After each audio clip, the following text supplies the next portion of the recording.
안녕하세요. 김동섭입니다. 1월 7일 아침 시장하도록 하겠습니다. 오늘 새벽에 끝난 미국 시장이 소폭 하락했죠. 어제 이어 오늘도 하락을 했습니다. 많이 하락은 하지 않았습니다. 중요한 것은 이제 국채금리가 급등을 하기 시작했다는 거죠. 국채금리가 10년물을 중심으로 많이 보잖아요.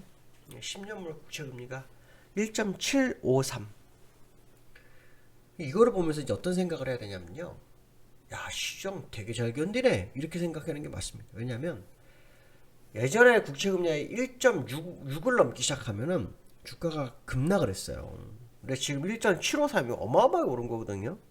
꼼짝을 안 하고 있습니다. 이 정도면 굉장히 강한 거죠. 근데 국채금리든 뭐 원달러든 결국은 나중에 반영을 해요. 나중에 반영해요. 그 시간 싸움이죠. 그럼 이런 국채금리 급등이 왜 되는가요? 요거는 아시겠지만 금리 인상 시그널이 떴기 때문에 그렇죠. 그 금리 인상은 뭐 3월 이제 6월 달에 하고 9월 달에 하고 뭐 이런 얘기 뭐 있고 해서 로드맵 나왔는데 왜 이런 생각 하실 수 있죠. 그게 아니라 이제 금리 인상 시기가 너무 가파르게 다가오는 느낌이 오는 거예요. 그러니까 어저께 이제 얘기했던 것이 연장되는데요. 왜냐하면 지금 미국도 시장 흐름이 어저께 FMC 의사록 공개 후 연장선상에 있어요. 거기서 이제 문제가 되는 건 뭐냐면 아니 작년 12월 FOMC 회의에서 성명서로 발표하기를 2022년도 3번, 2023도 3번, 2024년 2번 한다며 이렇게 결론 났는데 왜 걱정이야? 이렇게 생각할 수 있는데 의사록 내용을 딱 까봤더니 어라? 성명서보다 더 급진적인 발언들이 있는 거예요. 야, 이건 금리 인상을 더 빠르게 하겠구나. 이 생각을 시장은 갖기 시작하는 거죠. 거기다가 테이퍼링만 하는 게 아니라, 그러니까 테이퍼링은 뭐예요? 자금 투입하는 거를 안 하겠다라는 거예요. 자금을 뭐 한 달에 150억 불, 뭐 몇백억 불씩 사던 그 국채를 안 하겠다. 그러니까 지금 테이퍼링은 멈추기 전까지는 돈은 계속 유입이 되고 있는 거예요. 그렇죠?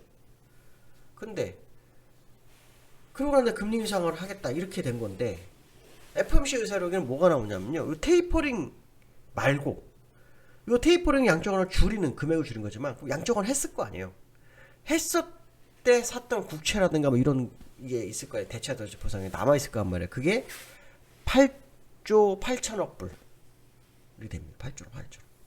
1조면 얼마입니까? 1200조죠. 1조 달러면 1조 달러면 1200조. 8조 달러, 그러니까 9조 약 9조 달러 잡고 그렇죠?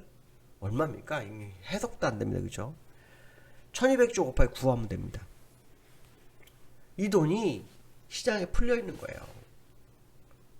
그거를 걷어들이겠다는 겁니다. 그러면 그나마 금리 추가 투입이 없는 상태에서 금리 인상에서 돈을 땡겨. 그 다음에 양적으로 돈까지 땡겨. 그러면 시장에 돈이 엄청 줄을 수밖에 없죠. 그 부담감이 시장으로 다가오기 시작한 거예요. 그다음에 금리 인상에 대한 게 이제 어떤 문제가 나스닥이 이틀 동안 4% 빠졌죠. 빠진 것도 아니죠. 이따 올라온 거 생각하면 사실 빠진 것도 아니에요. 중요한 건 뭐냐면 이게 원래 약속된 수순이 아닐 거라고 시장은 받아들이기 시작한 거죠. 특히 12월이 끝날 때쯤 해서 2022년도 올해 연준의 인적 구성이 변화가 딱 생겨버려요. 어떤 인적 구성인지 얘기해드렸을 거예요. 투표권. 연준이 어떤 결과를 낼 때 투표를 해서 결과를 내는데 그 의원이 12명인데 12명 중에서 교체 멤버가 7명 중에서 4명이 지역 총재예요. 지역 총재가 다 매파로 바뀌어요. 또 7명 나머지 3명도 연준 이사인데 매파로 바뀐다고 합니다. 그러니 얼마나 시장이 불안하겠어요. 그죠? 어떤 생각을 하면 3월은 100%다. 근데 실제로 선물 트레이더 연방기금 선물 거래하는 곳에서는 그 선물 트레이더들이 63% 정도 보고 있어요. 금리 인사, 3월 금리 인사 가능성. 근데 이제 문제가 생겼어요.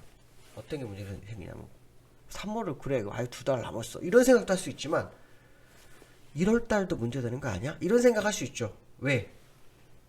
연준 위원 중에 4명이 교체가 됐는데 그 사람들이 작년에 그 조기 금리 인상을 요구했던 사람들이에요. 그들이 연준 FOMC 회의에 들어가서 투표권을 행사한다? 1월에 어떤 모습이 나올지 한번 봐야겠죠. 연준 입장에서는 굉장히 부담된 건 사실이다. 그게 시장의 부담으로 작용하는 과정이다 이렇게 본다면 1월달 한 달 동안 계속 이 연준 어떤 시각을 바라보는 투자의 모습이 있을 수 있다. 뭐 이런 생각을 해봐야 되겠죠. 그런 것까지 감안해야 됩니다. 일단 다우가 약 0.47% 하락했고요. 나스닥도 0.13% 하락을 했어요. 근데 장중에 상승도 갔었어요. 상승도 갔었는데 일단 오늘 밤 미국에서 발표되는 고용 보고서, 그다음 10일날 발표되는 소비자 물가지수, 이게 시장에 아주 중요한 관전 포인트가 될 것 같다 이렇게 보시면 될 것 같고요. 기술적으로 보면 다우가 장중에 0.4% 플러스가 났었나? 아니 오늘이죠. 오늘. 죄송합니다. 0.16% 플러스 났다가 다시 하락해서 마감했고요. 일단 제가 여기 근처가 꼭지점이 될 수도 있다라는 표현을 써드렸는데 한번 확인해 볼 필요성이 있고요. 나스닥 종합은 또 여기서 이렇게, 야 이거 보시면 올라오는 뭡니까 이거 121선인가요? 네, 121선에서 한 번 지지력, 두 번 지지력, 세 번, 네 번 지지력 보이고 있어요. 그리고 근거리에선 또 쓰리바닥처럼 보이죠? 그렇죠? 근데 쓰리바닥이 될까? 한번 보셔야 될 것 같습니다. 저는 어렵다고 봅니다. 어렵다고 보는데 원체 시장이 강했기 때문에 모르죠. 그러나 중요한 것은 뭐냐면 아까 말씀한 것처럼 1월 말 정도에 있는 FOMC 회의가 시장의 화두로 떠오를 확률이 높아요.